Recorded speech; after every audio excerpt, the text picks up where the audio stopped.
singilin, itong sila Joseph Bernos. Itong asawa niyang congressman. Ang tatay niya o sino mang kamag-anak niya na gobernador at vice governor.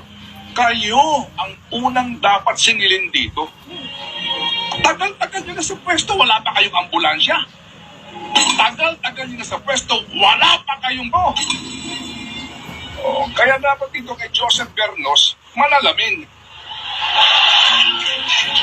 Ano ba yung budget nila? Di ba kasi ang mga LGU may budget yan? Bakit hindi sila nakabili? Ko dito, pero tama siya. Maganda yung point mo. Iunawaan ko kung siya ay isang ng isang lalawigan.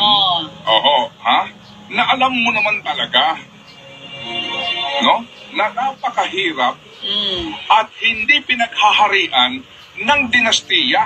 Ang kapal ng mukha niyo!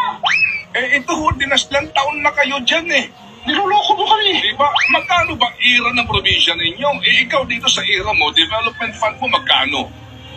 Di bumili ka na sarili mong ambulansya o bumbero. Puro pira na lang. Saan mo dinala pera ng bayan nyo?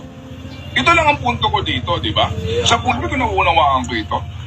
Siguro nung makita niya si Presidente Marcos Jr., pa-jackpot to. Di ba? Kasi national ito. Kasama pa si Benlor Abor, Secretary, DIL. Bonus to. Akin na lang yan Please, pa-arbor naman.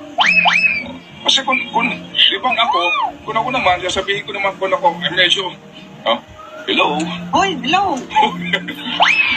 Ang saya-saya. Yun lang ho na sa akin dito, Ang kung maniningil kayo sa Presidente, singilin nyo sarili nyo. Yun lang po yun.